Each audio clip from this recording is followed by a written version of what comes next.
So first of all, I'd like to thank Dr. Umaram for inviting me to give this talk.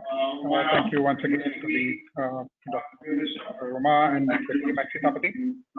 I'm delighted to be able to do this talk. Of course, I did confess to Uma that when she asked me to do a talk, that whatever little I know lies in ruins. And those of you who know her, she responded saying, okay, pick a ruin. And therefore, that's how we are here talking about Pattadakal. So if you're wondering how that topic came up, that's sort of how it happened. As you can see from the picture there, it's not really a ruin anymore. It's been maintained wonderfully by the ASI. So what we're going to do today is sort of dip our toes into a few things, history, temple architecture, iconography, and things like that. From the point of view of an enthusiast, I'm not an expert. I'm not a qualified person to talk about this, but more as an enthusiast and as a hobby. Some caveats. One is the pics are all from all over the internet. Some of them are from the American Institute of Indian Studies. Some of them are from Flickr. There are some wonderful photographs on Flickr where the owners have allowed downloads of their photos. I've tried to acknowledge most of them, but if I have not, my apologies. I would also recommend that if you're watching this, it would be good for you to watch it on a large screen with good volume, because sometimes the audio drops, and an instrument like a TV with a higher volume would be a good thing to watch it on. Also, most of it is pictures, and the bigger the screen, the better the picture. Okay, so off we go. To begin with, for those of you who are wondering where on earth Pattadakal is, this is where Pattadakal is, assuming you are in Chennai. This is here. You can drive down to Bangalore, or you can take a train to Bangalore, take a train to Hubli, and then Badami, Pattadakal, Aihole are all in this belt clustered around here. You can also fly into Hubli, you can fly into Belgaum on the days when they run flights to the place, and drive down to Badami and Pattadakal. So let's get started. We sort of said there are 10 things to know about Pattadakal. Obviously, there's a lot more. But we'll try and sort of get across a few things that make the place really interesting and really valuable in the study of art and architecture history of India. The first point is that it's the great granddaddy of South Indian temple building. What do I mean? You may say, look, I've been to Karnataka. There are some splendid monuments there. We have been to Hampi. Sure, Hampi is from the Vijayanagara period, mostly in the 14th, 15th, 16th centuries. You could say I've been to Belur, Halabed, which is from the Hoysala period, again from the 12th to 13th centuries. You can say I've been to Lakundi with those magnificent lathe-turned pillars, but that's from the Western Chalukya period, again 11th, 12th centuries. You can say, wait a minute, what about the Chola temples? Isn't Brihadishwara 1,000 years old? Of course, it is 1,000 years old. It was completed in 1010. But that's again from the 11th century onwards, 10th and 11th century onwards, when the Cholas built their wonderful temples. So where exactly is Pattadakal and so on? Pattadakal goes way, way back. And the whole cluster of temples in Badami, Aihole, Pattadakal, Mahakota, etc., go back to the 7th century, 7th and 8th centuries, so which makes it a cool 700 odd years before Hampi and about 250 years before the Chola temples.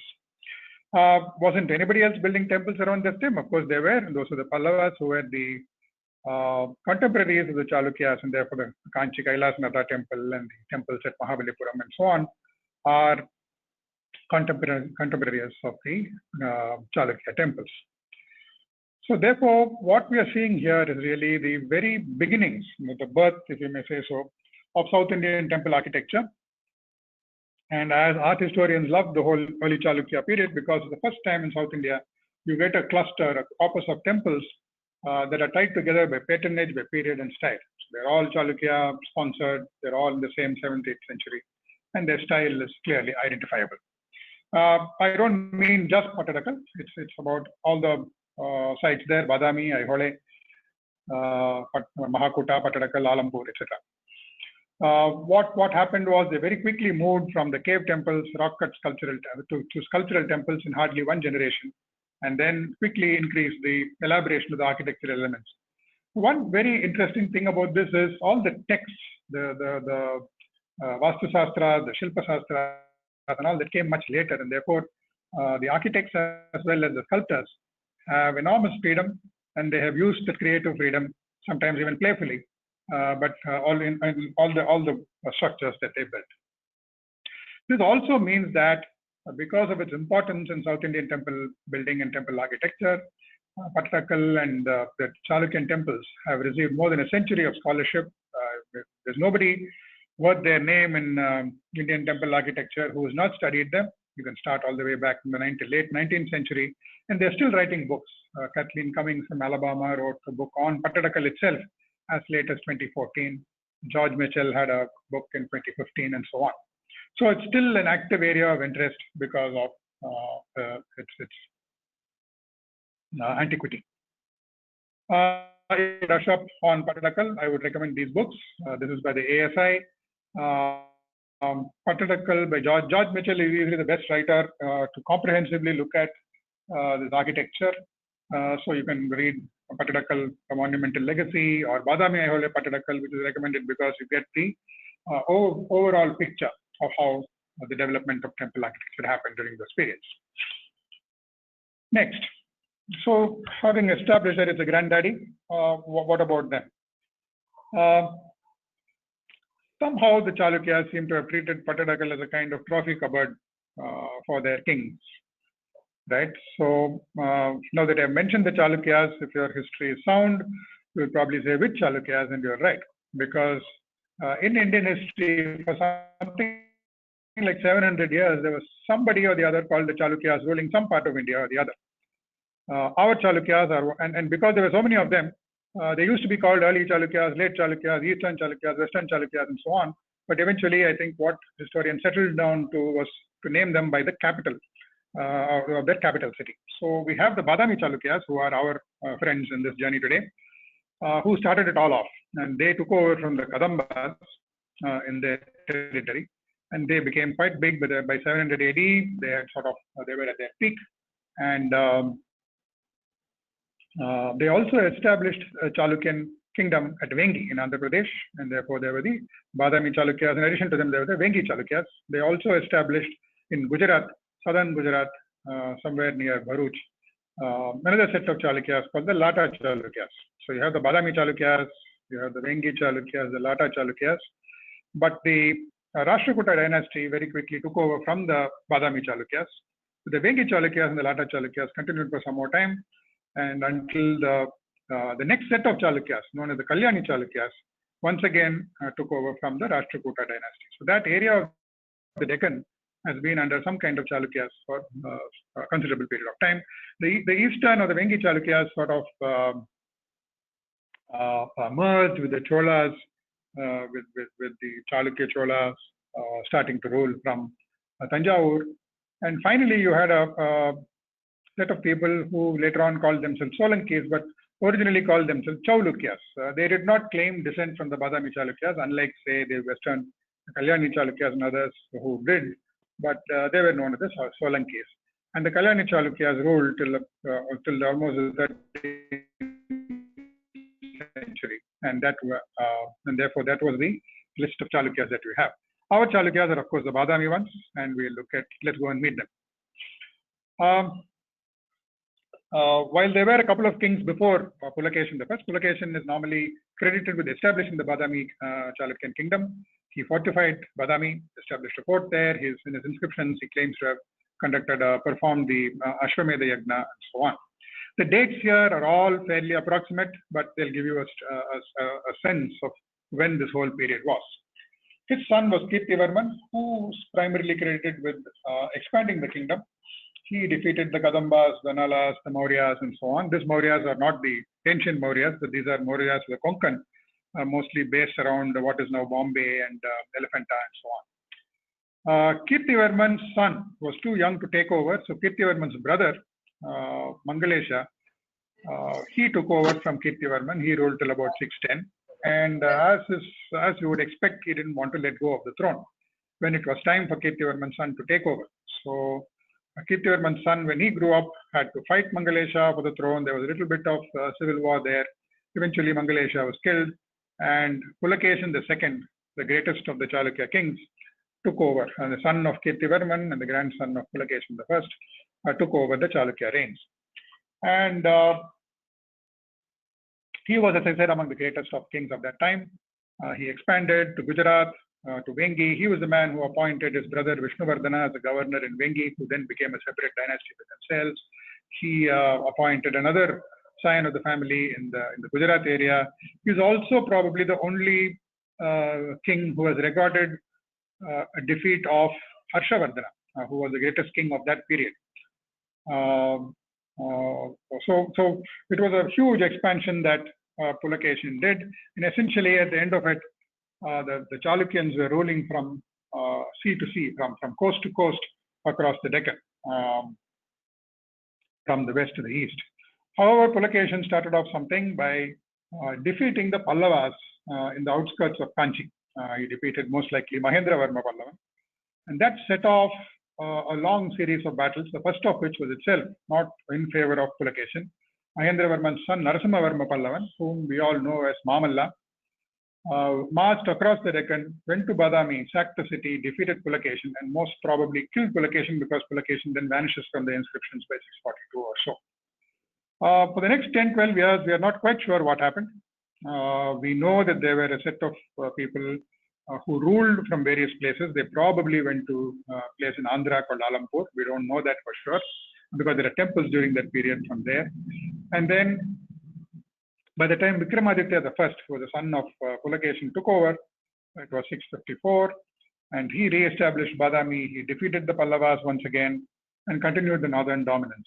Vikramaditya's son was Vinayaditya, who had a peaceful reign, and then he was followed by Vijayaditya, who had the longest serving Chalukya ruler of almost 38 years. And during all this period, there were, of course, battles. There was dominance of the north as well as continued battles with the Pallavas of the south. But by and large, these were times of peace, and you hear of a lot of temple building, you hear a lot of gift giving, intermarriage between emperors, and so on. Then we have Vikramaditya II, who married a couple of Kalachuri sister princesses. He defeated the Pallavas 3 times, including Nandivarman Pallava at Kanchi, and he left his inscription, just like Narasimhavarman Mamallan left his inscription in Badami, the defeat of Pulakeshin. Vikramaditya marched to Kanchi, left his inscription in the Kailasnatha temple after the defeat of Nandivarma. Kirtivarman was the last of the Badami Chalukyas. He was defeated by the Rashtrakuta king Dantidurga, and he probably continued after the defeat, and it's probably likely that he was killed by Dantidurga's successor Krishna, another Rashtrakuta king. So broadly, it's about 200 years of reign, neatly divided by this interregnum here into the 1st century, from Pulakeshin I to Pulakeshin II, and then a little bit of confusion after the Pallava raid, and then the Adityas for another 100 years. From our perspective, or maybe before that, let us look at the kind of areas that we're talking of. This is Badami, this is Banavasi, which is where the Kadambas ruled from. This is Talakad, where the Gangas ruled from. This is Kanchi, from where the Kadambas and Gangas were all eventually defeated by the Badami. This is Kanchi, where the Pallavas were there. Vengi or Pedavegi now is where the Vengi Chalukyas were there. Alampur is a place where we will see has some artistic relationships in Pattadakal. Kalyani is where the Kalyani Chalukyas ruled from, which is now Basava Kalyan in northern Karnataka. Malkhed today was Manyaketa, from where the Rashtrakutas ruled. And then the Mauryas were here, the Latas were here in southern Gujarat, and the Kalachuris ruled somewhere here. We are not quite sure where exactly was Tripuri, but somewhere in the area of Ujjain and so on. So it was a huge territory that the Chalukyas either directly ruled or had influence or relationships with. Coming to the perspective of temple building, which is where we are, the Chalukyas started rock-cut caves at Badami and Aihole somewhere in the middle of the 6th century, and continued into building structural temples, that is temples with stones, at both Badami and Aihole, and then continued with that more temples after the Pallava debacle, and they continued. And finally, the climactic phase is what we are going to see. So Pattadakal is really the culmination of almost 100 years of temple building experience and exposure that the Chalukyan architects and sculptors have had. Art historians have sort of segregated it. So before, what is known as early Chalukyas, about 14, 15 temples are classified as that. And what you call the late early Chalukyas is where about 120 odd temples are there of a similar style and so on. So these Chalukyas, when they got back after their brief break during the Pallava period, they picked up a city, a little place called Kisuvalal, near Badami. It was later translated and Sanskritized into Raktapura. That's what we see from inscriptions. And what they seem to have done from inscriptions is they use it as a place for their coronations and for all their kingly celebrations, their royal celebrations. So they seem to have used it as a kind of royal estate where they would, to which they would repair for all their major functions. So that's what Pattadakal was. And to do that, they picked up a site quite close to Badami, a site where the river Malaprabha turns north. Now, generally, rivers flowing north are considered auspicious and holy. It's referred to as Uttara Vahini, Uttara being north and Vahini the river, and considered auspicious. Most famously at Kasi, the Ganga flows north. And so they picked up a place bang on the river Malaprabha and built it and kept building and building and building for the next few years. So today, this is the Pattadakal site monitored by, managed by ASI. They did build one temple slightly away from this cluster of temples, but meanwhile, before ASI could get in, the village had expanded here. So there is one separate temple here, also part of the Pattadakal ASI site, separate from the main Pattadakal complex. This is the complex. You can see these are all temples, and this is a quick plan of all those temples. So you have temples very close to each other. Some of them are spaced out, some of them are close to each other. This is the Virupaksha, this is the Mallikarjuna, and this is the Kasi Vishweshwara. In fact, some of them are so close to each other. Today, if you applied MMDA, won't give you kind of permission to build so close. And then, of course, there are spread out elsewhere in this complex as well. So this is what you see as you enter the place. This, what I call the trophy cupboard. As we move on, so here is a large stamba, Kirti stamba, known also as the Lakshmi Kumbha, built by the last Chalukyan emperor Kirtivarma II, and he has recorded the history of his father, his grandfather, the temples they built, there was wars they fought, and everything is recorded in this pillar. Similarly, here is the Virupaksha, which was built by Vikramaditya II's queen, first queen, and her sister, the second queen, built the Mallikarjuna, both to commemorate the defeat of the Pallavas by Vikramaditya II. Sangameshwara was built by Vijayaditya when he came back after a victory. Papanatha was built here, and so on. So each of this is there to commemorate some event, though not all those events are today recorded in inscriptions and in history. So this is what you see as you walk. As I said, if you walk past this nice walkway that ASI maintains in the lovely lawn, this is your approach to Pattadakal. So what we will do is broadly wander about reasonably, sort of aimlessly, take in all the interesting features, some of the special features of the place. Good. Let's go to the third point, which is in Pattadakal, we have a masterly mashup of Dravida and Nagara. So what does that mean? I will throw a few terms. I promise there are not too many of them, but here and then I will throw a few terms at you. So if you've been to Mahabalipuram and go to this place, it's called the Five Rathas, your guide, if he's a person with knowledge about things, will explain to you that each of this has a different, these four are from Mahabalipuram, this is not from Mahabalipuram, has a different type of shikara, or that capital that is there at the end of the Vimanam or the tower over the structure above the Garbhagriha, or what would have been the Garbhagriha. That is called the Shikara. And each of them has a different shape, and each of those shapes has a different name. So a polygonal, typically octagonal one is called a Dravida Shikara, and a square one is called a Nagara Shikara. And then this one that looks like a wagon top is called a Shala Shikara. This one that looks like the back of an elephant, there's the elephant, is called a Gajaprishta Shikara. This one, which is circular, which is also seen in a number of our temples in South India, is called a Vesara. Right? So just to summarize, one definition of the words Nagara and Dravida is essentially the shape of the Shikara at the top of the Vimanam of a temple. This is a South Indian definition. It is a definition of the South Indian texts, Suprabhetagama, Shilparatna, etc., where Nagara means square Shikara, Dravida means polygonal Shikara.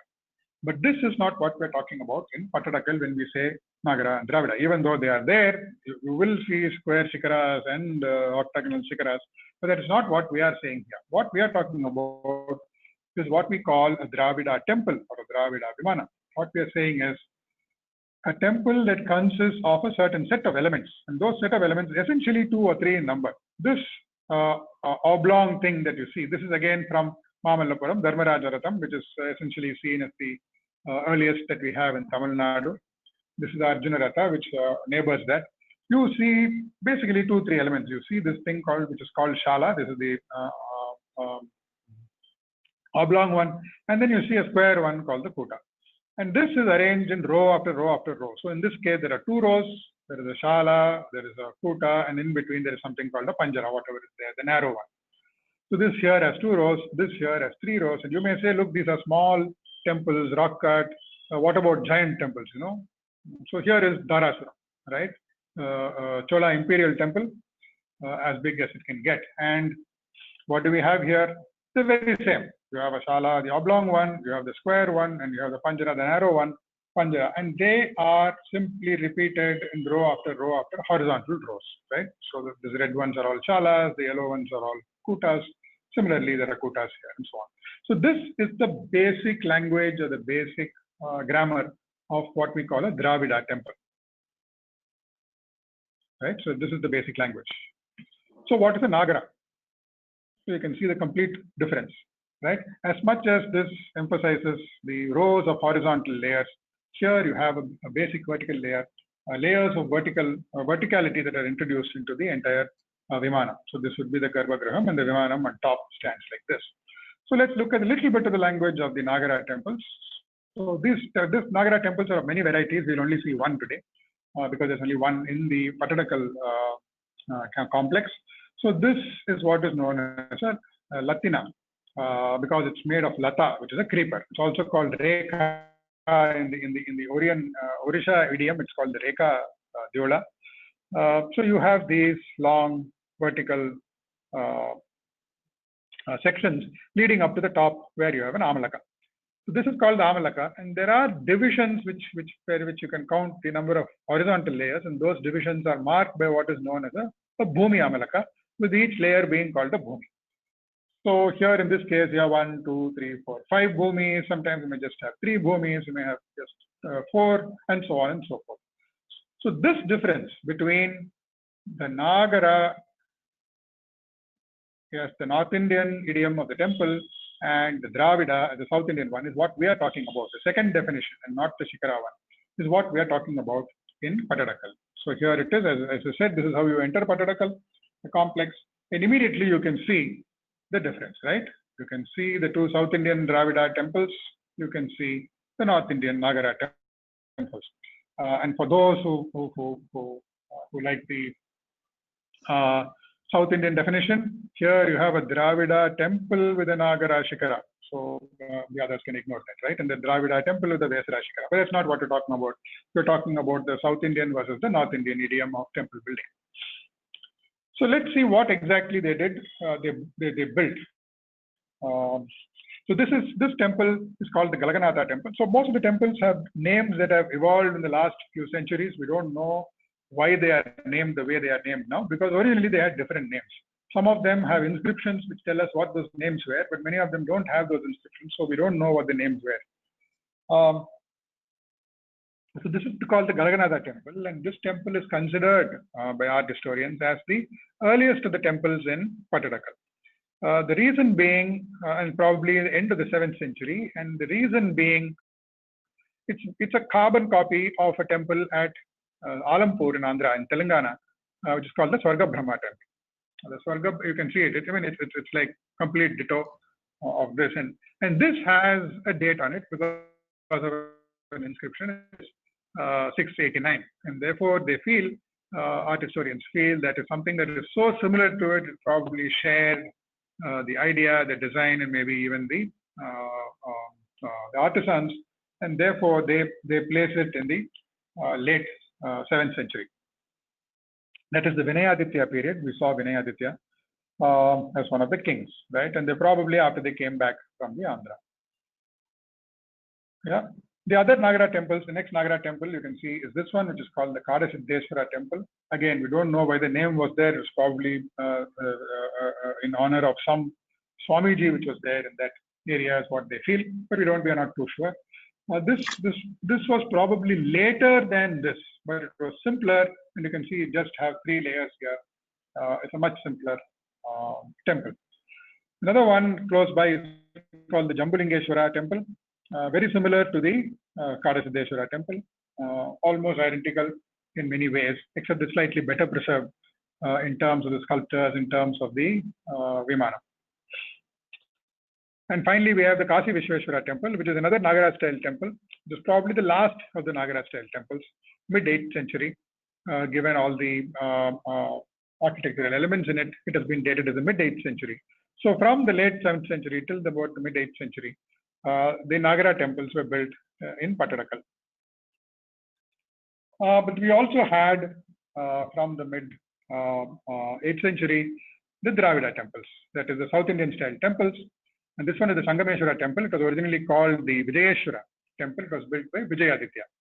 And this can be known by that pillar edict that I showed you in the beginning, the Lakshmi Kumbha, that inscription has the description of this temple having been built by Vijayaditya. It was called Vijayeshwara. Most likely it was left incomplete, and this porch here, this Mukhamandapa that you see, was probably built by the Rashtrakutas much later, after they took over from the Chalukyas. This is the best preserved and probably the hero of Pattadakal. This is a Virupaksha temple, and we'll see a lot of it as we go along. It was commissioned by, like I said earlier, Lokamahadevi, who was one of the sister queens of Vikramaditya. The second, the man who defeated the Pallavas at Kanchi. And this was built expressly to commemorate his victory in Kanchi. Again, the date is not specified, but given that it talks about the Kanchi visit and so on, roughly 745 is the AD is the date assigned to it. And this one is the Mallikarjuna temple, built by the other sister. If Loka Mahadevi built the Virupaksha, Trailokya Mahadevi, who was this other sister, and other queen of Vikramaditya, built this for the same reason, to celebrate the same victory of Vikramaditya over the Pallavas. And it's practically a ditto of it, but somehow it seems to have been abandoned in construction itself for whatever reason. And finally, we saw this Papanatha temple. The Papanatha is the one that is slightly removed from the main complex, Pattadakal complex. We don't have historical info of this, but going by the stylistic reasons, people have sort of said it's probably completed by the last of the kings, the Kirtivarman, the second. Okay. So apart from building temples in 2 styles, namely the Dravida and the Nagara, what the Chalukyan architects and sculptors also did was to put them together. So the Papanatha is a good example of that. So if you look at this, remember we talked of the shalas and the kutas and the oblong and the square and so on, and all of that is there. And these niches, if you see the pilasters that are there, you can find it in any Pallava or a Chola kind of. It's a very, very South Indian construction so far. See, but then bang, you put in a Nagara tower here, and then you add all these pediments with Nagara, what are known as Gavakshas. So these pediments, you don't see them in South Indian, in Tamil Nadu temples. You don't see this tower, Nagara tower in South Indian, in Tamil Nadu temples. So this is what the Chalukyan architects were up to. They said, look, there's no rule to say they should only build it this way or that way. Why not we experiment and try putting these two things together and see what the result is like. And the result, of course, has been wonderful. So just another example. This is, a niche that has a very South Indian look, right? It has these pilasters, it has the shala kota, different things here. And this is a very North Indian. Even the pillar is different. You have what is known as the Purna Kumbha, the pot of plenty represented here. And so this is a North Indian and this is a South Indian niche and a pediment. Now, Koshta and pediment. So what do you do if you're a Chalukyan artist? You put this wall. This is the Kashi Vishweswara temple. On these walls, you put in the South Indian motifs. On those walls, and this wall, you put in the North Indian motifs. So essentially, you can see that they've just been having fun, really, because there are really no rules, and probably their bosses liked it and encouraged them. The kings were happy with this. So this is a kind of mashups that the Chalukyans had done in the temples at Pattadakal. And also the reason for the interest, the great interest in Chalukyan architecture by experts, right? So essentially that led over centuries, this hybrid style of Nagara and Dravida eventually led to the evolution of what is known as the Karnataka Dravida style. By the time of the Kalyani Chalukyas and Hoysalas and so on, we get a style in Karnataka especially, which is completely different from anything in Tamil Nadu, completely different from anything elsewhere, and unique to the Karnataka Dravida style. And the beginnings of that lie in Pattadakal. Having said all of that, it's always good to sort of keep this quotation from an art historian called Vincent Smith, who wrote way back in 1911 in a book called History of Fine Art in India and Ceylon. I'll read it out because it's an important thing to bear in mind all the time, which is, he says, authors who treat of Indian architecture noticed and are embarrassed with the fact that each style, when it first comes to our knowledge, is full grown and complete. So what he means is, there is no slow, the earliest specimens betray no signs of tentative effort. And in no case is it possible to trace the progressive evolution of a given style from rude beginnings, right? It doesn't start off with, just you put one and then you put two and so on. Straight away it goes bang. And there you have the Pallava style. Bang. There you have the Chola style. Bang. You have the Chalukya style, right? Of course, one explanation, which is not fully convinced by, is that extensive destruction of ancient monuments, especially those built of brick and wood and so on, supplies a partial, though not adequate explanation. So he's not fully convinced that it's a great explanation. But this has been one of the clearly important features of Indian temple architecture, that each style, when you first see it, is already there, fully finished. And therefore, why I mention this is, even when we say the Chalukyas did this, the Pallavas did that, it is important, or at least I like to think of it as what I call the triple E's. Essentially, it's important to look at things as this is the earliest existing example of dash, right? So if I say this is something the Chalukyas did, I would urge you to mentally sort of translate that into, okay, what he means is the earliest existing example of something. Because that is how Indian temple architecture history has been built as well. So onward we go. So we saw the mashups. We'll take up some of the elements of what all the elements of architecture that they have borrowed from Nagara and so on. And we'll see one or two of them before sort of wandering about the place, right? And two of them are the Shukanasas and the Gavakshas. Yeah, you will forgive the alliteration that I've used. I'm feeling playful myself. Okay, so we saw this lovely temple. It is the Jambulingeshwara temple. And we have this Nagara style, and we have this Latina structure there. And then we have this element that tells you that it's a Shiva temple, right? And that is called the Shukanasa. In temples, you will normally see a Nasi, which is closer, but in this, it is a projection. It's pulled out of the structure of the temple, and you present either a design or a temple or the deity of the presiding deity of the temple there. And this is the Shukanasa. Now, it is a truism or what you may call thumb rule in Indian temple architecture, that if you take a motif and walk back in history long enough, you will eventually bump into a Buddhist structure, right? So where does the Shukanasa come from? You can see this. This is Ajanta Cave 9, 1st, 2nd century BC. This is Ajanta Cave 19. So you can see this. They pulled it out for a different reason. These are caves, right? Excavated into the mountains. And these have been pulled out and opened out to let light into the caves, right? This motif, these caves are called chaityas. Chaityas are prayer halls of Buddhists. And these arches in front of the chaityas, they are known as the chaitya arches, are one of the single most enduring architectural and art motif in Indian construction and Indian architecture and temples. So this chaitya arch has been sort of taken over and given us a couple of elements today, and one of them is the Sukhanasa, right? So what you do is you no longer need light because this is a structural temple. It has windows, doors, and so on. So you block it, but still you pull it out and then you put in these lovely deities there. In this case, lovely dancing Shivas, right? So this is the Jambulingeshwara. You can see the Shukanasa here. It's a small one. Then you can see the Kashi Vishweshwara, a much larger one. And then you see the Papanatha, where it looks like it has been added a little later. But again, you can see it there in all the Nagara temples at Pattadakal. But the Chalukyan, as I said, the Chalukyan architects were in a joyful mood for all those 50 or 100 years that they built temples. So what they did was they took the Shukanasa and very harmoniously integrated it into the Dravida temples as well, right? So there you are.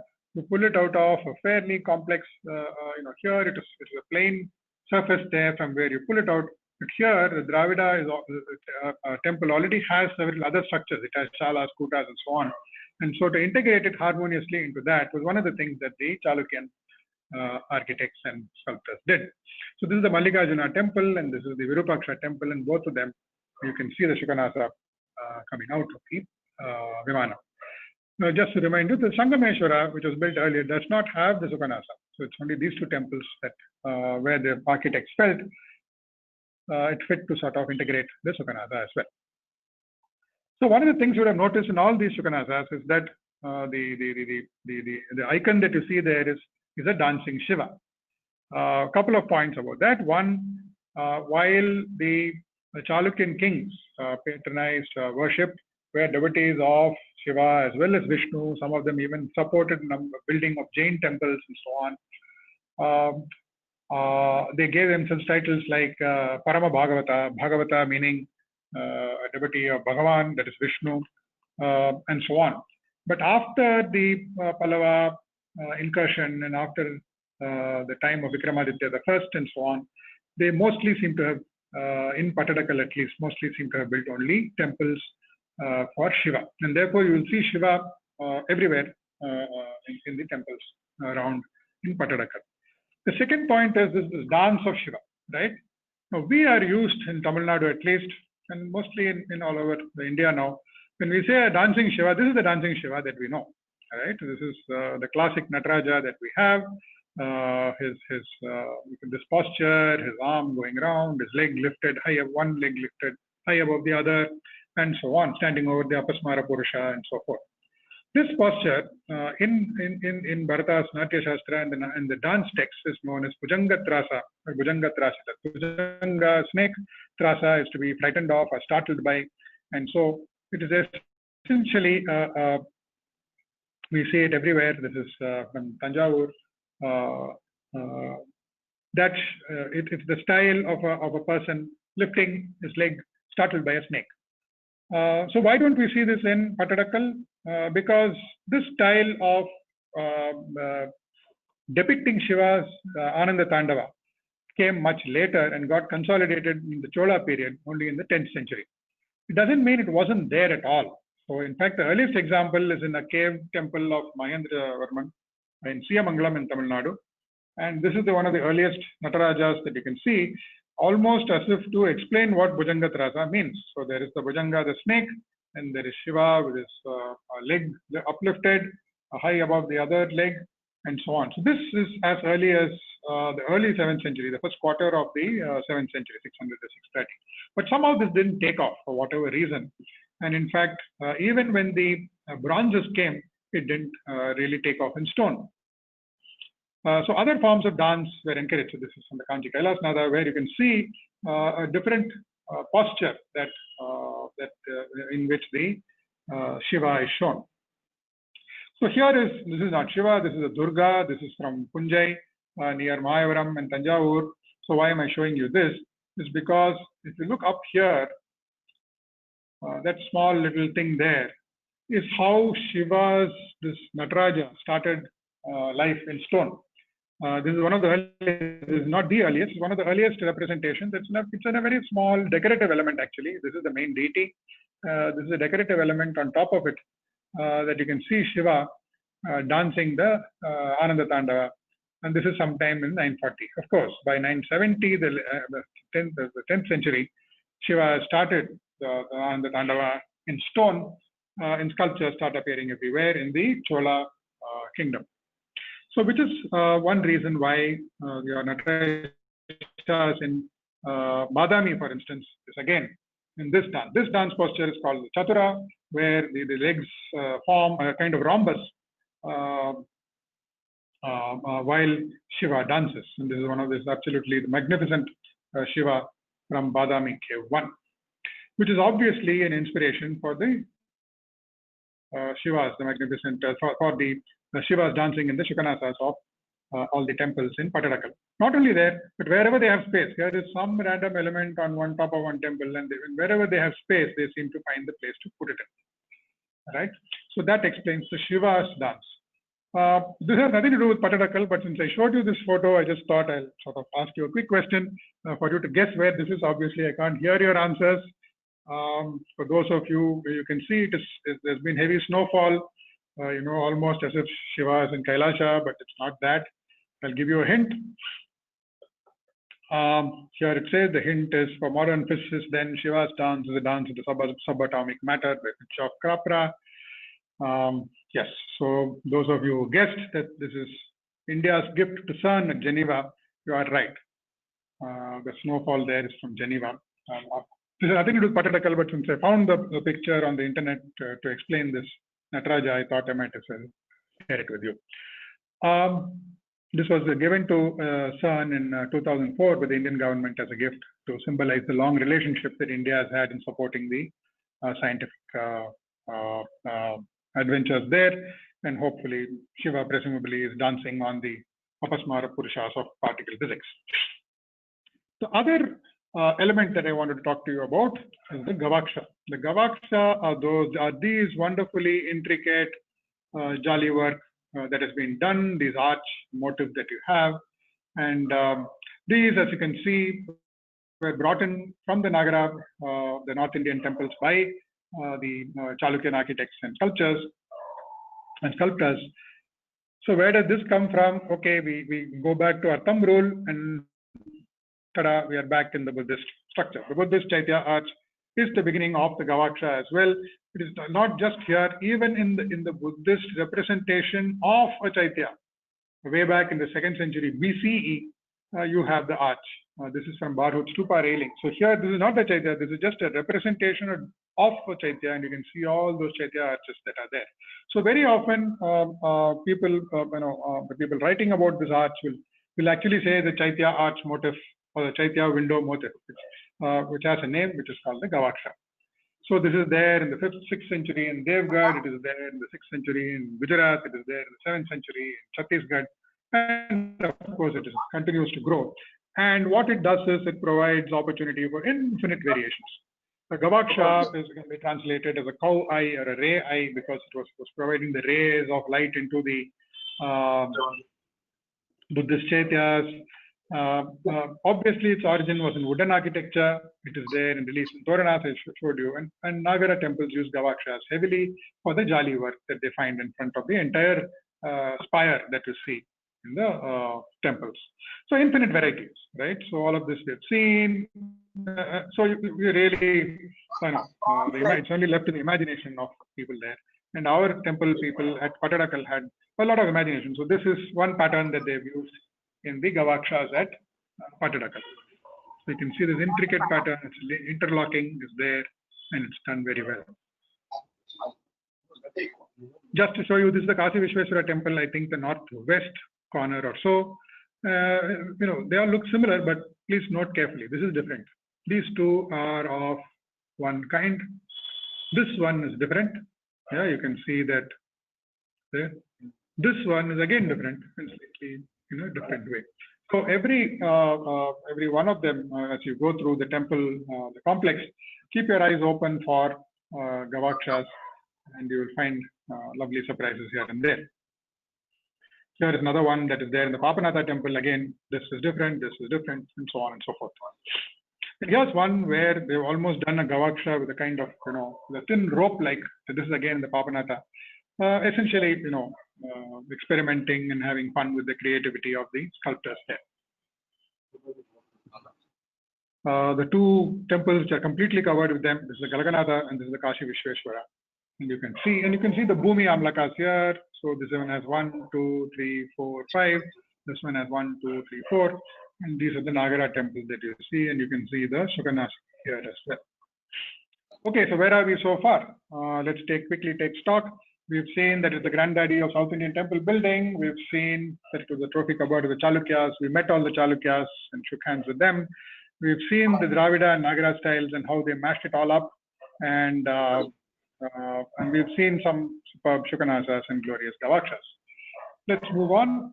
One of the things that you will see as you wander about the place is that they have power-packed porticos, they have pretty pillars, pilasters, pediments, and a lot of other things as well. So let's see some of them. So this is the portico of the Virupaksha temple, or what you may call the Mukhamantapa, the Gudamantapa, that is here. And you will see that they have placed a seat there. There's a person sitting there, he's not standing. There's a seat there, it's a high balcony seat. The seats were added a little later, probably 50, 60 years later. Why would you have seats there? Because they have such wonderful reliefs in the ceiling of these porches. Right? Not only have they put in lovely sculptures on the pillars, they have excellent capitals with Taranga Potikas and so on. They have ganas all around. They have everything, and on top of it, they have a porch. This porch, the Virupaksha, you have Surya. You can see Usha and Pratyusha, the rays of the sun with their bows and arrows. You can see Aruna, the charioteer with the 7 horses. You can see a number of other divine elements and beings there, and intricately carved on the ceiling. So best to sit down on the Kakshasana that we saw here and see this up here. Just another shot of it. I don't know which one was better. Maybe this looks better in some of the screens. The Mallikarjuna temple is very similar in terms of the heavy porch and the portico that you see.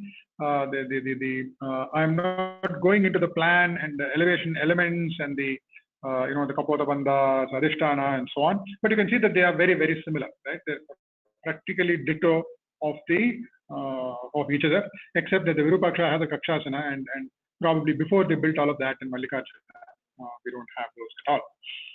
So this is of the Papanatha. This is again the front porch, the heavy-duty one, with enormous number of sculptures.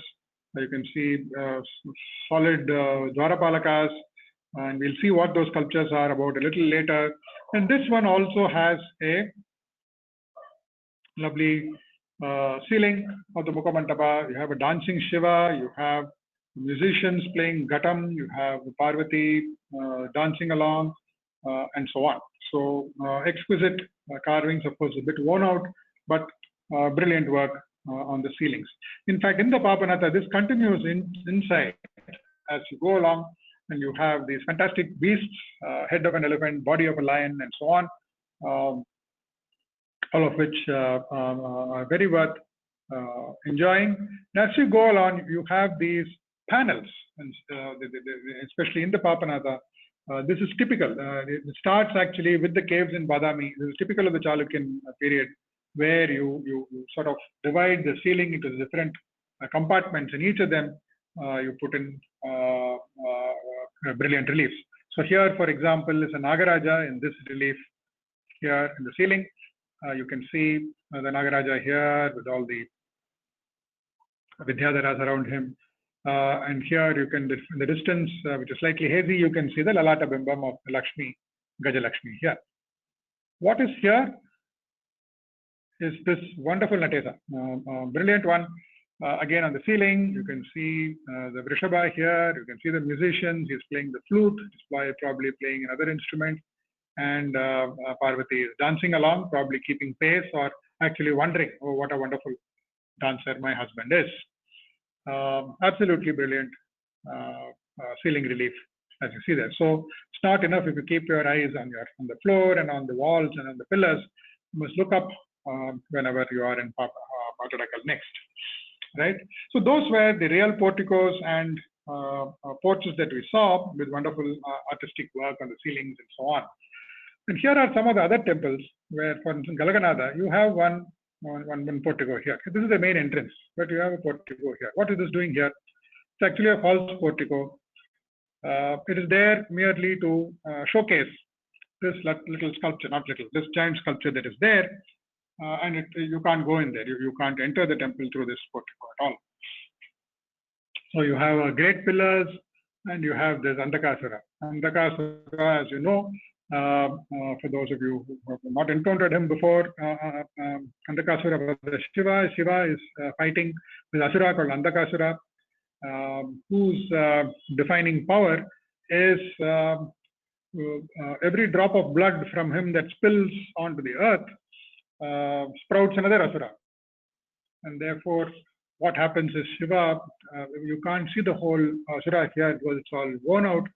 Shiva holds his Trishula and the Asura is held on top of that, so that when blood spills, Shiva or sometimes the Matrikas are brought in to hold cups and collect the blood so that it does not reach the earth. And because if it reaches the earth, then you get more Asura. So once all the blood is collected, eventually Shiva, the Asura becomes a devotee and Shiva forgives him, so it has a happy ending. But this is Andakasura, who's represented here, Andakasura Vadam, as the sculpture, as Shiva's form is called. Similarly, the Papanatha as well has false porches like this, false porticos, which don't lead anywhere except to a lovely Jali and a dancing Shiva, which is fully worn out here. So that's another aspect of these temples in Pattadakal that you don't find elsewhere. The temples in Pattadakal, I talked of pilasters and doorways. These are some of the most brilliant doorways that have come in at that period. The multi-sectional doorways, or multi-rathas as they are called, the Lalata Bimbas indicating the deity, and more importantly, the Nadi Devatas. Today, in practically all temples in South India, as you enter, you will find even at the Gopuram itself, Ganga and Yamuna. But Ganga and Yamuna didn't exist in the South Indian temple before the Chalukyas put them there.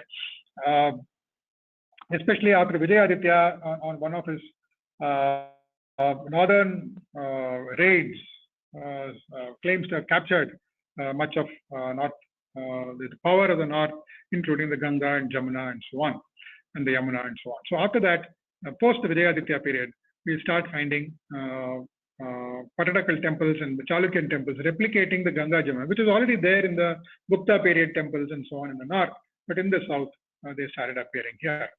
Then there are lovely Toranas and so on, but we move on. Some awesome pillars. This pillar is the Nandi Mandapam. But what we're going to see is what is there in these pillars. These pillars are all filled with miniatures, and we'll see a few of them as we go along. This is a Virupaksha Mandapa. It's not much light inside, so if you are going to visit the temples, you would be well advised to carry your own torch or some sorts of light. More than a cell phone light would be required. This is a Mallikarjuna Mandapa, again filled with sculptures and miniatures here, and as well as in the ceiling. Right. So let's go on to the sculptures. This is a view of the Virupaksha temple. It's an awesome view from one of the porticos, and you can see that they've filled up the entire walls with Koshta Devatas, like any other of our temples in Tamil Nadu as well. And the Devatas include Shivas. So this is not a great picture, but it's a Lingodbhava, where Shiva appears as a pillar of fire to Brahma and Vishnu. Brahma, as you know, takes the form of a bird and flies up to find the top of Shiva's head, and Vishnu goes to the bottom, takes the shape of a Varaha and goes to the bottom. That's why you cannot see Shiva's feet in a Lingodbhava, because Shiva is so immense, an infinite pillar of fire, that you can't see his feet as well.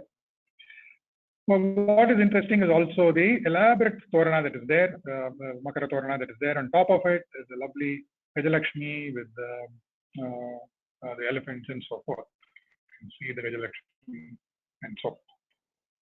So Shiva, we saw Lingodbhava, he is there as dancing Shivas, which are known as Nritta Murtis, dancing Shivas here holding the Nandi Dvaja. This pole-like thing that is holding represents a flag, and this is the Nandi Dvaja, the flag with the Nandi on it. He has a Damaru here, it's in full flow. We can see that the clothes are the way they are flailing around, that he is dancing on the Apasmara Purusha here. There is another Ghatam player keeping percussion for Shiva to dance. Then we have Samhara Murtis. We already talked of Andakasura.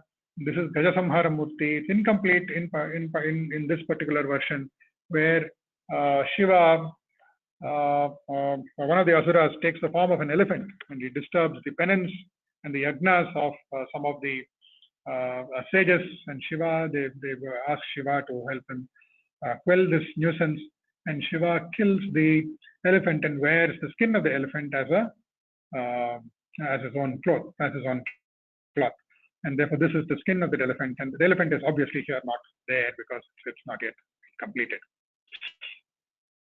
Then you have Uma Sahita Murtis.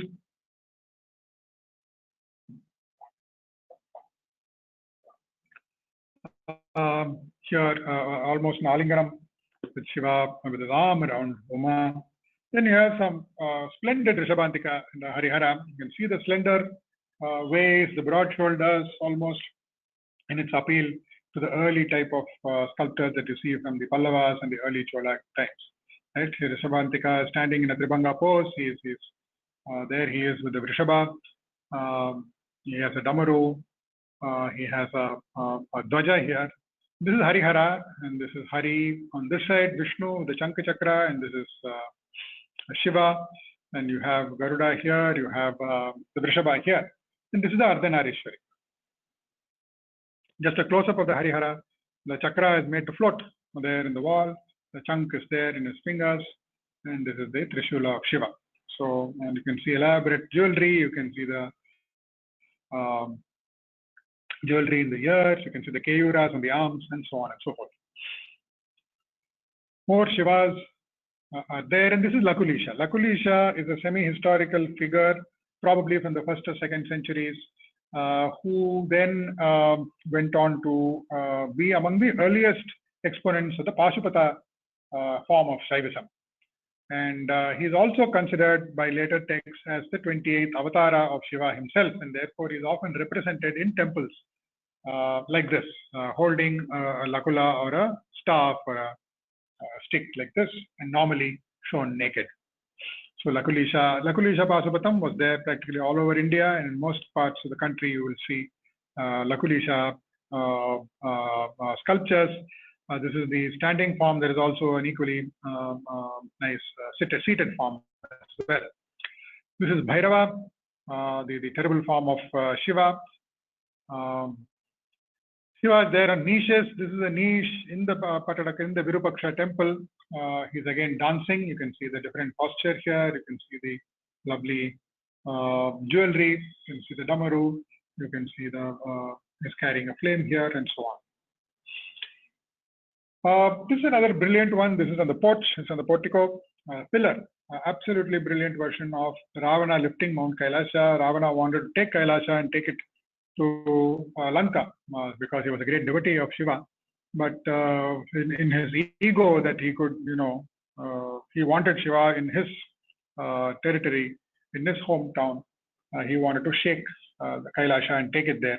And so you can see him with all his 20 hands, his 10 heads, and there are several different types of animals to show that this is a mountainous region. There are Shiva's Ganas and armies shooting at him, throwing rocks at him. And if you get closer, you will find Parvati there saying, don't just sit there, do something. She is frightened, and but Shiva is there in absolute tranquility and peace, pressing down with his toe the Ravana and quelling his ego. Another beautiful piece of sculpture. Now we have some good Vishnus as well in Pattadakal. This is a Trivikrama. This is the same sculpture really. One is a slightly different photograph. Yeah, perfectly balanced Vishnu. Trivikrama. The story is told here. Vamana is here. And here you have an Ashtabhuja Vishnu.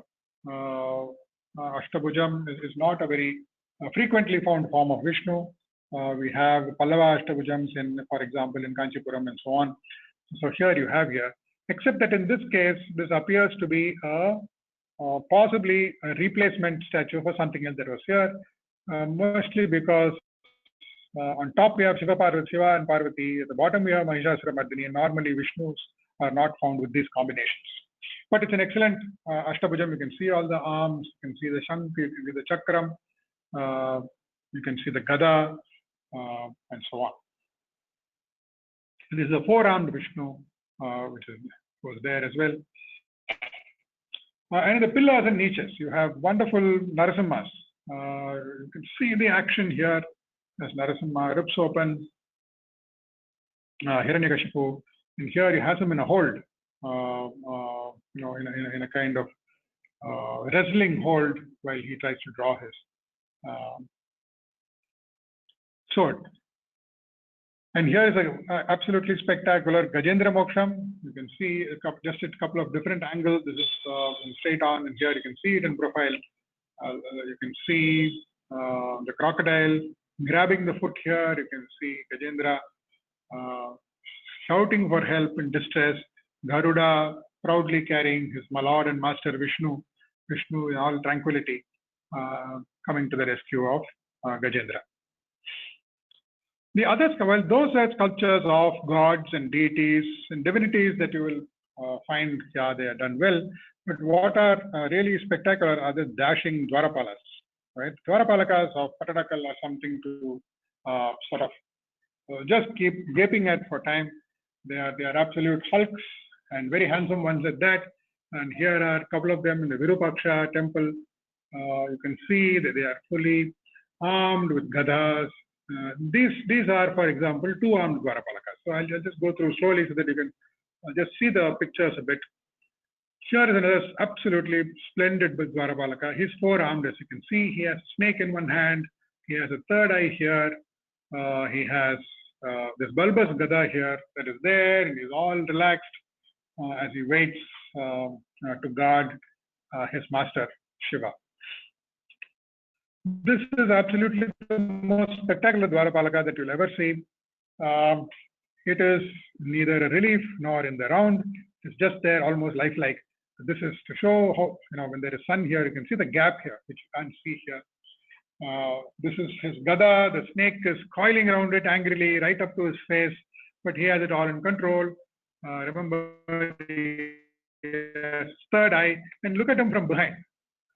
He's just leaning there, right? It could be any human being, actually live human being, leaning on the wall here.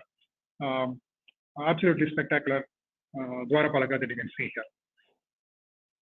These are more traditional Dwarapalakas that you will see in many of our. In any case, many of these Dwarapalakas, the ideas are similar to the ones that are there in Pallava Dwara temples as well as in early Chola temples and so on. Here are the ones with horns to show that it's Shaiva Dwarapalaka and so forth. The other captivating sculptures are the captivating couples, Mithunas, and the Apsarasas that you see there. So here, really, what you need to watch out for when you watch these, the dress, the hairstyle of the people that are shown. Many of them are shown as what the common people would have worn. We don't know the common people wore so much jewelry and so on, but there they are. And here is a great scene. The lady is quite sozzled. Her clothes are sort of falling off, and this man the cup is probably responsible for getting her drunk or maybe encouraging her to have another one for the road. And here he is carrying you can see the handle of a knife, and she's resting on him. This is absolutely spectacular sculpture.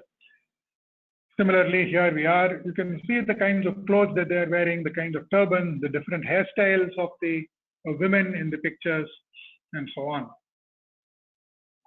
More of them. Here we are again, that particular way of wearing the dhoti. Even more of them. This is, sorry, the pictures are not great, but this is in the Papanatha as well. Yeah, look at this fashion, right? You could set up a boutique with just the jewelry and the sari fashions that are here, drapery fashions that are here in these wonderful sculptures. The apsaras, sometimes they are probably royal figures. The royal figures are normally shown as taller with more jewelry and prettier, while their assistants are shown almost like ganas in short and not so pretty forms. Right? Here are more of them. There is somebody with a parrot, and so on. And finally, we come to this lady here. And this lady, she is on a probably a simhasana kind of thing. She's carrying a Gajadwaja, which is the flag of Indra. So there are two theories. The older versions have her as Indrani, the power of Indra, while more recent scholars have said that this is Lokamadevi, the lady who sponsored the entire temple of the Virupaksha temple, the queen of Vikramaditya. And there are now books now written about how Lokamadevi, this is Lokamadevi, and she is shown in sculpture here. Okay, so we saw the sculptures.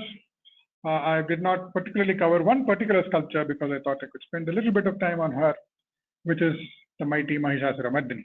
When you come out to the, after doing a Pradakshina of the Virupaksha temple, you come and see this absolutely spectacular Mahishasuramardini. Sometimes the Virupaksha temple, of all the temples in Pattadakal, the Virupaksha temple is in still some form of worship. There is a lingam there. There is a typical ASI style pujari who will do an aarti if you go there.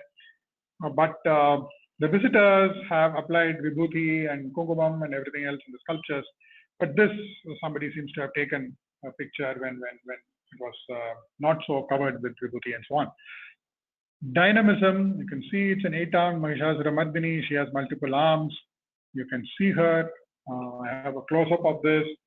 Absolutely spectacular. She's balanced. Her power as she plunges the knife and there's a sword and the spear into him, and this enters his skin here. You can see the wound that is creating. And this is Mahisha, the Asura.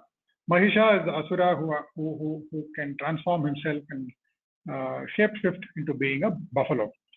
And this is a form in which he is shown as a human, but to indicate that he is a buffalo, there are his horns, that is an Asura, and his hair is all sort of messed up here, and so forth. So Mahishasuramardini is one of those depictions of our deities which offers the sculptor a lot of play.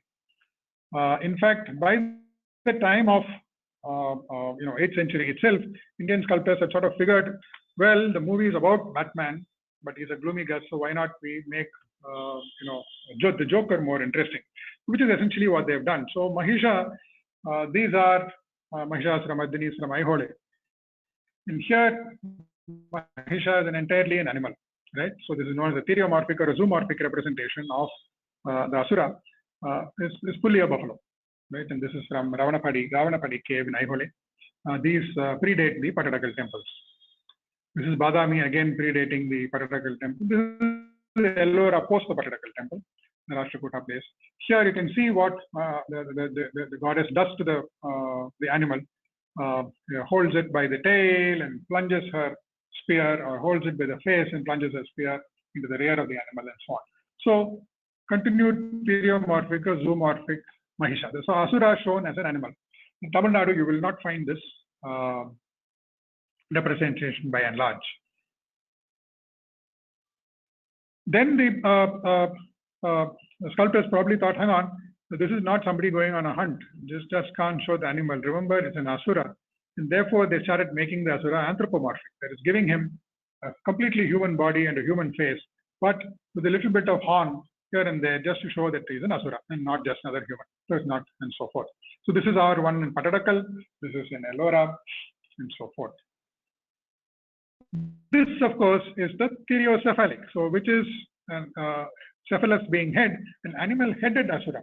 So this is, of course, the brilliant Mahishasura-Mardini at Mahabalipuram, and this is one of the rare occasions, even in Tamil Nadu, where you have a theriocephalic Asura, where is given the entire body of a human, but the head is fully animal. Here, as you can see, the head is human, and only the horns are tagged on. Here, the head is fully human. This does not have, it's almost a one-off. There is another one in Mahabalipuram itself, in the Adirana Chanda Mandapam, but otherwise, this is a one-off. And this is absolutely a brilliant piece of art in Indian art.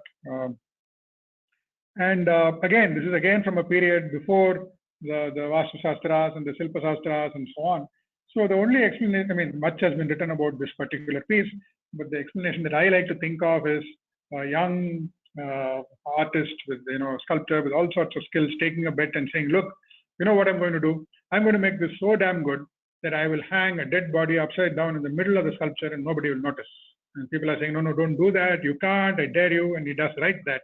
So there it is, a wonderful Durga, a fabulous Mahishasura, and an absolutely, bang in the center of the composition, a dead body hanging backwards there, right? The man who was inspired, one sculptor in Pattadakal was inspired by this, and he replicated it on a pillar in a much smaller scale in Pattadakal as well, in the Mallikarjuna temple. But he decided that the dead man should hang in the middle of his sculpture also, and there he is in this sculpture. So Pattadakal has an anthropomorphic Asura, it has a theriocephalic Asura. The next type of method of showing the Asura was metamorphic. Remember, in the shape-shifting form. That is, remember, he's an Asura who can assume the form of a buffalo. But when he is killed, he becomes a human being. So you have the buffalo here, shown here. But at the moment of death, he takes the form of a human being. This is called a metamorphic or a therioanthropic form, a shape-shifting form. And in Pattadakal, you have two forms of that in Papanatha, inside Papanatha as well as outside Papanatha. They're very worn out. You can see the buffalo here. You can't see the actual coming out. You can see the human being again. You can see the buffalo at the bottom. You can see the human being. So the metamorphic Mahishasura Mardini is also there. So Mahishasura Mardini offers so much scope for drama and dynamism for a sculptor. However, what sculptors eventually seem to have done, have listened to all the Shastras and the texts and made her still beautiful, but lost most of the dynamism. Therefore, you now have the victorious post-battle Durga standing on the severed head of Mahisha. Even then, of course, here is a brilliant severed head, Melakarambur here, where you can see Mahisha in all his strength. But this is the Durga form that became popular, especially after the time of the Cholas. It started with the Pallavas, but became popular elsewhere. Right. So let's go to the how much time we have. Okay, we'll take maybe another 15 minutes if it's okay with you, and if you're not overly tired or sleepy, we'll see some of the mind-blowing miniatures and narrative panels. I'll rush through them. There you are. So the panels have Ramayana. It has these are on the pillars. We saw the pillars of Virupaksha and Mallikarjuna and Papanatha. These are on the pillars. Surpanaka here complains to Ravana, and there Lakshmana is cutting off her ears and nose and so on. So Rama and Lakshmana, you have Maricha, and you have Sita being abducted. You have this entire sequence here. Right, more of it. Hanuman meets Ravana, sets fire to Lanka here as he jumps from palace to palace. Here he is sitting on his tail. Hanuman battles Rakshasis in Ashokavana. You have battle scenes. These are all really, really small. And this is typically that you see there, 4 legs between 3 women here. The Mahabharata scenes, you have Kiratarjuniyam, you have Shiva with Parvati carrying Skanda, and they are out there, the hunters, and you have Arjuna on the other side shooting at the pig. You have Bhishma on a bed of arrows. You have Bhima and Duryodhana fighting it out with maces. You have the war council. This is how the pillars look, and these are really, really small miniature, and you can spend hours looking at them. Shiva and Parvati in Kailasa, and so on. I'll sort of go through them. We're getting late. You have Bhagiratha's penance, an emaciated Bhagiratha is here. You have Janu's Ganga entering Janu's hermitage, and so on. You have the Samudra Manthan, churning of the ocean, right? You have Panchatantra stories where the monkey imitates the carpenter and gets caught in the wedge, and so on. We'll move on. So you have at least 3-4 hours worth of miniatures that you can see in Pattadakal. Not only miniatures, you also have panels, narrative panels on the exterior walls, especially of the Papanatha temple. So they're there between niches, below niches, in the niche, between the niche and below the niche as well. So quickly, Dasaratha with the sage, you have Dasaratha doing the homam, Dasaratha stares the payasam, and all of these are also labeled, by the way. I forgot to tell you that they are labeled in Kannada near the sculpture itself. Kaikeyi breaks the news. This is Rama. Vishwamitra educating the princess. You have Rama, Lakshmana, Sita bidding farewell to Dasaratha and his wives. Rama, and so on. You have Shurpanaka with Rama. Sorry, Ravana. Sorry, there is something wrong here. And so on, right? Jatayu attacking Ravana. This is Vali and Sugriva fighting, and Rama shooting Vali and Sugriva from here. Rama kills Vali. Then you have Rama and Lakshmana and Hanuman wait as the Vanara army builds, hauls boulders, and here you can see the ocean here, right? Surrounded by water, and the army has built it, and Rama leads the Vanara army across to Lanka and Ravana. And finally, in the portico, in this pillar, the whole thing ends with Rama Pattabhishekam and Rama and Sita with, okay, this is before the days of social distancing, with all the Vanaras huddling around them. And that's how the whole Papanatha Ramayana narrative goes. Similarly, you have the Mahabharata narrative. I'm not going to go through it. Similarly, ending with Arjuna's victory on the pillar of the porch. So, brilliantly laid out for you to follow the story right across the length of the temple. Fine. So we saw all of that. Another very interesting part about Pattadakal is that many of the sculptures are autographed by these awesome artisans, right? So subsequently, in following centuries, we don't find names of the sculptors, we don't find names of architects in our temples, because the concept was it's the creator and not just the creators of the temple. But in the early Chalukyan period, artisans have carved their names in many early Chalukyan temples, Badami, Aihole, Pattadakal, and so on. The architects themselves were called, the chief architects were called Sutradharis, and we had names like Achari, Oja, Obaja, etc., which were all Vishwakarma caste names. And then there were names like something Rupa, something Manchi, and so on, which are Shilpi names. And inscriptions tend to shower high praise and many titles on the artisans. The Virupaksha temple, you have, for example, specific names of Sarvasiddhi Achari, who was given the title of Pejaripu. Then there was Gundan Anivarita Acharya. Anivarita is a title that the kings themselves took, means unbounded or unrestrainable kind of person. Just like, you had Rajaraja Perintachan of Rajaraja's architect and sculptor, you have Gundan Anivarita Achari.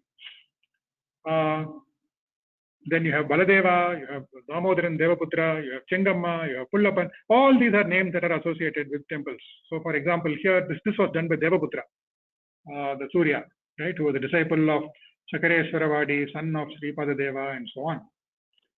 These are the inscriptions about Gundan Anivaritachari.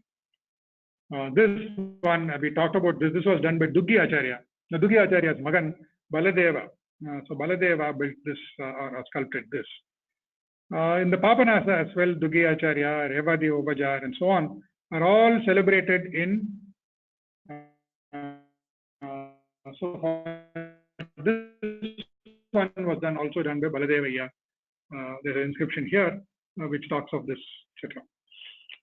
So in all the temples, you have the architects, and even those who are not architects. For instance, this inscription is about praising somebody called Achalan for this dance, for his skill at translating Bharata's Natya Shastra into dance. So obviously a very good time for artisans to be recognized, acknowledged, allowed to autograph their own work, which disappeared finally in most temples. So that's where we are. We've seen that they were the granddaddy of South Indian. We've seen there was a trophy cupboard and so on.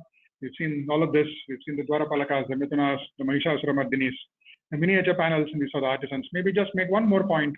The Chalukyas inspired the Pallavas, who in turn inspired the Chalukyas, who inspired the Rashtrakutas, and so on. So one of the questions that is often asked in the field of art architecture is, was the Virupaksha modeled after the Kailasnatha in Kanchi? And this was because of a series of, what can you say, circumstantial things. Now, the Chalukyas and the Pallavas fought for almost 100 years. If you remember, Pulakeshin set it off by defeating Mahendra and humiliating him. Narasimha went and killed Pulakeshin, and then almost every Chalukya king claims to have defeated the Pallavas at some point or the other until Vikramaditya finally defeated Nandivarma. Of course, the Pallavas continued after that, though the Chalukya dynasty ended. Despite this, there is the hint that when Vikramaditya II went to Kanchi, his inscription in Kailasnatha temple clearly says that he did not harm the residents of the city, that the beautiful monuments were not destroyed, that the bounties of war were returned and restored to the temple, donations made to local Brahmins, and so on. So obviously, somebody was going there with vengeance, turned into an admirer of the temples there, and restored all of that. So that is the first part. The second part is that Lokamahadevi exclusively says very clearly that the Virupaksha was built to commemorate Vikramaditya's defeat of the Pallavas 3 times. Then there is this whole inscription about Sarvasiddhi Acharya. The inscription says Sarvasiddhi Acharya, and it says Tenkana Desaya. So this was read earlier to mean it is from Tenkana Deshe being country. So it was for a long time, for almost 40-50 years, interpreted as the architect Sarvasiddhi Acharya came from a southern country, and where else could it have been but from the Pallava, the Sutradhari, right? But eventually it was reread, and this is it's a salutary warning for all of us who historical facts, because very often history is written by the interpretation of one letter in some faded out inscription, translated, in this case, who instead of Desaya, Desai, read it as Desai. And therefore, what was Sutradhari from the southern country is now understood as Sutradhari who built the southern side vision. Also, there was a long period when it was considered that the Virupaksha was modeled after the Kailasnatha. And there are, of course, other reasons. The Virupaksha had a few things in common. It had a separate compound wall, a separate entrance. It had a Nandi Mandapa. And also it had this entire Parivaraliyas, this entire family of sub-shrines on the outside, which very few temples have. It has porches. It was a Sandara temple with the Pradakshina Pada inside, and so on. There are 32 of these shrines that were there, of which only 16 survive now, and so on. But actually, it has more differences. So this is, if you look at these two, the Virupaksha and the Kailasnatha, you can see actually they're very different. Though these are not to scale, I've just shrunk them to fit to scale. The Kailasnatha is bigger. They're really quite different temples. Then there was this issue of the Mallikarjuna temple, Mahishasura being a copy of it, and so on. So all of this led to this whole thing of, did Chalukya architecture at Pattadakal evolve from Pallavas? But a lot of study later, people have concluded that while the macro patterns of temple building were establishing themselves across India, they're more or less the same, the regional and local styles emerged rapidly. And while a few common elements are there, what is different is really the differences in application, that is the context of this element, the intensity, the emphasis these elements get, the combination of those elements, the cohesion of those elements across multiple utilizations, and the compositional independence of what the artist puts there on the temple. So when you consider this, the Chalukyas developed their style independently and not necessarily, they may have inspired each other. The Chalukyas having started the cave temples, the Pallavas having gone ahead with the other temples and so on. And because of the enormous amount of contact they had for over 100 years, they could have inspired each other, but they were two independently developing styles. And in turn, the Chalukyas inspired the Rashtrakutas to build another Kailasa at the great Ellora caves. With that, we come to the conclusion. I thought I'll leave you with a few of the Jalis patterns that we find at Pattadakal in the temples of Pattadakal. Thank you very much for your patience. And thank you once again, Uma, for having invited me to give this talk. Thank you once again. I don't know if you want to take questions. It's already 9:30. I'll be happy to end there. Thank you. Thank you. Thank you very much, Shyam.